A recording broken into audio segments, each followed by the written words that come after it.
Hey everybody, so this is just a quick talk about going over just a basic understanding of the principles of why or how you can call yourself a child of God from the kingdom of heaven, or a Christian, or a believer, or someone who believes in Jesus Christ through your faith and living a righteousness to that lifestyle that was taught by him. And then going over, if you have done the basics, what you have to be conscientious of going forward during this time, for it's very important because the gates are open and you're able to get approved, and the justification for faithfulness should have been reached so that there is more filling of your cup, and you'll have a renewing of your mind and a larger consciousness to understand more of God and more of love and more of life and the more of yourself in the end, and the virtualization and the understanding of what it really is that they have done in the past with the Bible and all the information that we have. And you can make sense of everything and then look at the world and realize that everyone is really fucking stupid because they don't have that bigger picture, and if they did, everyone would calm down and the world would be a better place. So anyway, first and foremost, if you believe that you are a Christian and that you can say that you are, or if you believe that you are a believer and you can say you are, you need to confess with your mouth that Jesus Christ is Lord and believe in your heart that God has raised him from the dead, okay? This is how you get saved, but the starting of how you have planted that seed, and it starts with that, because it's with your mouth that you confess and are justified, and with your heart that you believe and are saved, right? And it's the justification part that you need to focus on. To justify something is when something is out of line and crooked, you justify it and it turns it into a line so that it is able to then continue on in the work that it's supposed to happen to you, right? Think about Microsoft Word or the computer. When you're writing something and you want to justify all the words, and you push that button that says justify it, it pushes all the words and there's only one line and margin, right? There's no more indents and all that stuff. That's what justification means. Justification does share root link with justice as well, so that's the virtualization part of that word. But think about justification. Whenever you want to be justified because of doing something, that means that you are being brought back to that narrow road and you're yoked back into the truth and being obedient, and then continuing on in your righteousness and faithfulness in the discerning and right way, so that you have more of the Holy Spirit growing and not more of your own understanding or the sinful nature growing, if that makes sense. So that's the reason why it has to start, because you need to be certainly firstly justified.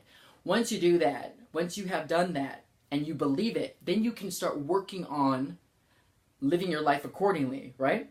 And so when you are not a Jew from the Old Testament and that old law, and if anyone is harassing you about it, that only the kingdom of heaven is only for the Jews and all that stuff, then let them know that they don't know their true God, and they're just repeating the sins of their forefathers who, if you don't remember, did kill the Son of God.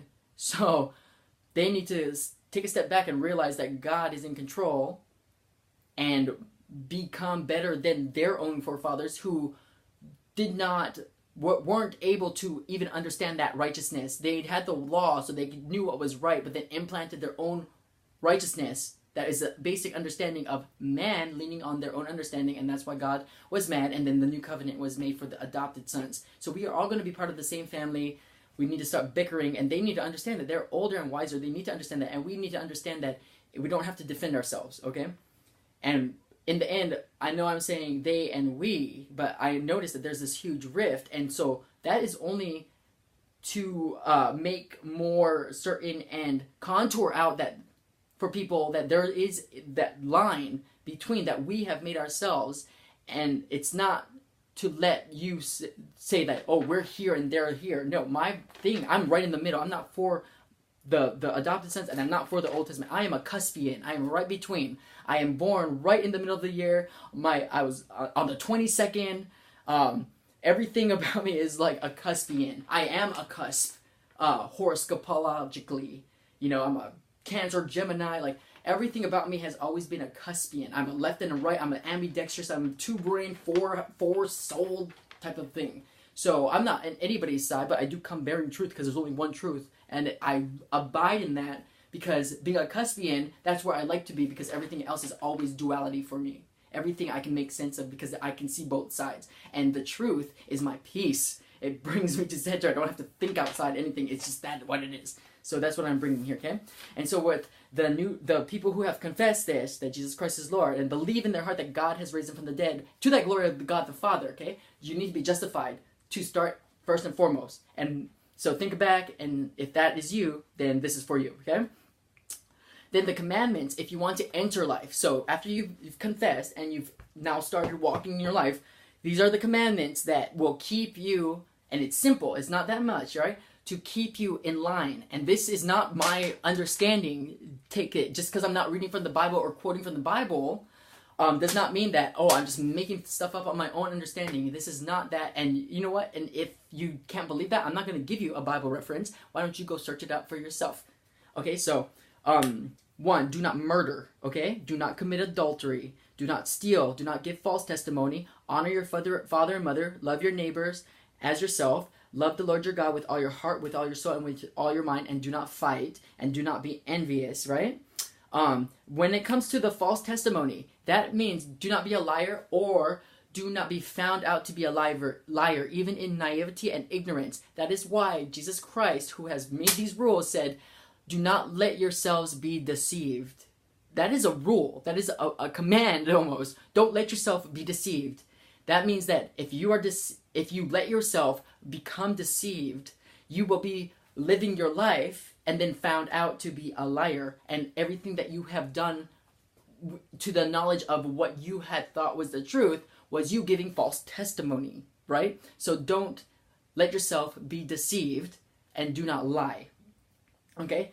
And when it says to committing adultery, a lot of people will associate adultery with infidelity and the marriage type of thing. But adultery also is do not be fake in your being adult, being a mature person, which the entire world is in adultery right now because you think that you are living a mature adult life and you're not even a human being. Really, you are not. They call us Homo sapiens, and sapiens means wisdom, and there is no wisdom in the world. If you look at the way that it is living right now, and every single person, including me, but I've become aware of this, so that's why I can say this, okay?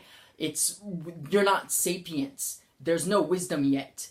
You are satients. That is, you guys are living a life, and your perspectives of life is all about sensualization. Your eyes, ears, nose, mouth, and touch, feel, smell, all those senses, okay? That's where you are, and they are developing, and they will not be full. They're not full yet. So those who think that what they see is what they see, you are looking through the eyes of a fetus.